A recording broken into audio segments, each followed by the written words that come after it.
So one of our very own has been jailed, and I say one of our very own because one, she's African, and I know that most people that watch me are from Africa, and two, she's a migrant in the UK, and I know that most people that watch me are migrants in the UK, and three, she's a nurse. And like myself, I'm from West Africa, just like this person. I'm a nurse, just like this person. I have a child, just like this person. This person and I have a lot in common, and she's from West Africa as well. So this lady called Ruth Otta, I'm not going to mention the name of the country that she is from, but I believe very well that she may have come to the UK with the same process that I did. I strongly believe she did. Yes, and I would explain why. So I'm sure most of you have seen the story, and for me, it is really sad and it breaks my heart, but I blame this whole UK system and its unfriendliness to migrants. I blame that as the main cause of this. I'm not saying what this person did is completely innocent, but sometimes when you find yourself in certain situations, you'll be shocked at what you can do. So let me even say the story because it looks like I'm confusing people.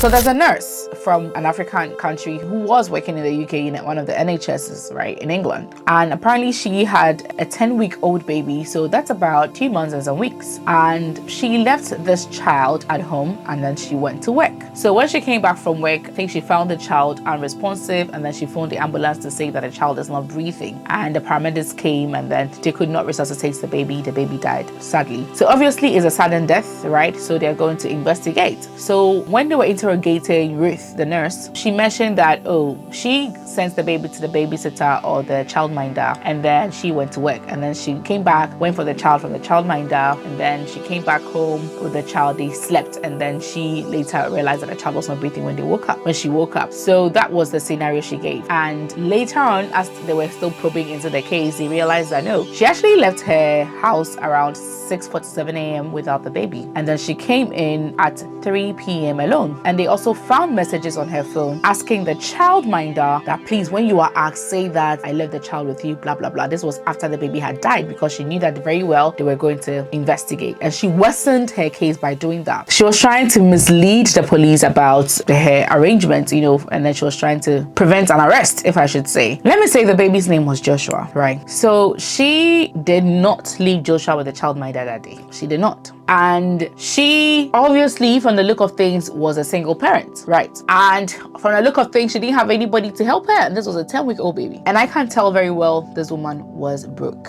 I don't care what you say, I would say she was broke. NHS pay for nurses is crap. Excuse my language, it's very bad. This woman, clearly, if she has a 10-week-old baby, that means she just resumed from maternity leave. So that means during maternity, she was not working overtime. She was just working just her shift. She's probably taking care of people back home. She's probably also taking care of her rent and all the child expenses and everything herself. If she's a band 5 like myself, she's probably earning less than 2,000 or less than around 1,500 without any overtime. I don't know how many months she had worked I don't know her rank in the NHS, and I don't know how many years she had worked for the NHS. I'm just assuming that she was making around 1,500, 1,600 a month. Let's do this scenario. So she's making about 1,700 a month. She's paying rent of about 900. It leaves her with about 800 pounds a month. 800 pounds a month. She's spending for herself. She's buying herself food. She's buying herself clothing and whatever things that she might need. With a child, wearing diapers and milk and everything, let's say that is about 400 a month. That leaves her with about 300 a month. We haven't mentioned electricity. We haven't mentioned water. We haven't mentioned council tax. We haven't mentioned the amount of money she'll take back home. We haven't mentioned phone bill. We haven't mentioned other debts that she's paying. Maybe she's paying a car loan. Where is she going to get that money from? She's probably so broke. And clearly she's a single parent. Tough situations lead people to make very tough decisions. The fact that there was a childminder mentioned means that sometimes she was taking the child to the childminder's place. But why did she not take this child to childminder that day? Maybe she was broke, she could not afford, and maybe she thought, oh, this child sleeps for long hours anyways, I'll just sneak out and go and just grab this extra shift and make this money and come back.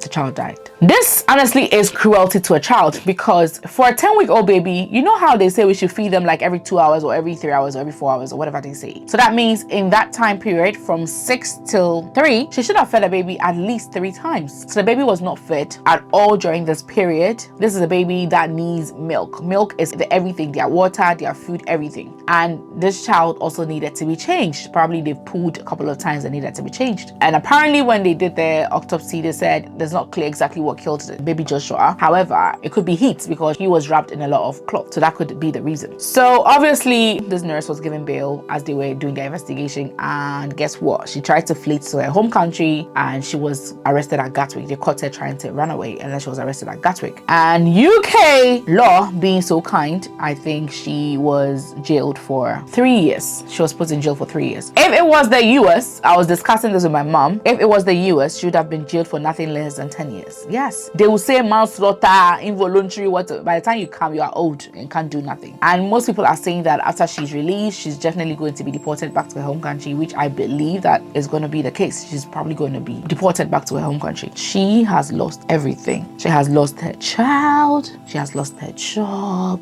She has lost her chance to be in the UK. She's going back again to nothing, or whatever made her leave to the UK. She's going to lose her license as a nurse to practice in the UK and other Western countries because of this charge on her record. This is sad. If only migrants had access to child benefits. If only we had access to childcare. If only she was allowed to leave her baby and not pay something. If only she was getting money from the government every month to support her with childcare. Would this have happened? I asked myself, guys, what do you think? I know that regardless, she cannot leave a 10-week-old baby. And the sad part is she is a nurse. But let me not even judge her. I have made some crazy health decisions even though I'm a nurse. I have bought some creams that don't even have a label. I don't even know how the people made those creams, but as a nurse, I have used these creams and I tell myself, there was one cream that I bought from a lady, God forgive me. I put my face and immediately I had rashes. When I was buying it, I knew that now this is not UK whatever approved. Why are you buying this cream? So let me not judge it. Some doctors even smoke. I mean, even as nurses or as health professionals, we all have made some terrible healthcare or decisions relating to our own health. So healthcare personnel, let me say, it's not like we cannot make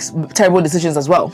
I mean, we also make terrible decisions, but this one was the top of it all. This was on another level. Leaving a 10-week-old baby alone. That was sad. Guys, let's offer a helping hand to people. And sometimes desperate situations calls for desperate measures, but sometimes a desperate measure that can lead you in jail is not worth it. There are some people that have left their children in the house for a night shift and let's say put a camera in the room just so that they are monitoring, but it's still not safe. Anything can happen. I remember there was a day that I was at work and there was a phone call, night shift, from the police, and they asked to speak to one of my colleagues whether she's at work. And honestly, she was not at work. So I said, hello. No, she's not at work today. She's not. She's off. Thank God she was off.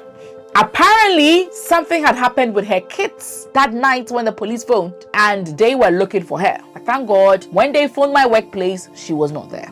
I can't give the details because I don't have permission from this person to give the details, but long story short, it could have gone south because the situation that happened to her children and she was not around was a matter of life and death. I know how broke we are. Some people are single parents. See, there's a lady that was at my workplace as well. She also had a child. For her, she was not a single mom, but her husband was just not around at the time, right? And her husband was in England and she was in Northern Ireland and she had a baby. You know how she found somebody to take care of her child? She met a random black woman on the bus in town. She just approached her and said, can you take care of my baby for me, please? That's how desperate she was. And this person happened to be a Ghanaian lady who took care of her child for her. The child comes home saying Ghanaian. She's not even Ghanaian. She's saying some words in Ghanaian language. And she herself was not even Ghanaian. But she was willing to give her child. I'm not saying that is the best thing to do, but I'm saying that it's better than leaving your child at home for hours. From 6 a.m. to 3 is like 7, 8, 9, 10, 11, 12, 1, 2, 3. It's a little over 8 hours because she left at 6:40. So guys, what can you say? Do you think that there is no excuse for her and she did the wrong thing? Or do you think the situation we face as migrants without any child benefits, with very little salary, with this high cost of living is also to be blamed? What do you think? And for somebody who takes care of people, makes them feel better as her profession, she could not take care of her own child. This is painful. This is really sad, but I don't want to blame her entirely. And I know that around that time, you can't be facing postpartum depression. Maybe she doesn't have anybody to help her with the child, and all that stress can make you make very silly decisions, and this is what she had to pay. Regardless, guys, do not leave your child at home. Follow the laws. I mean, I would leave the laws on the screen. It says you cannot leave a child at home overnight until they are what age. You cannot do this until they are what age. Follow these guidelines before you fall into trouble. And if it means you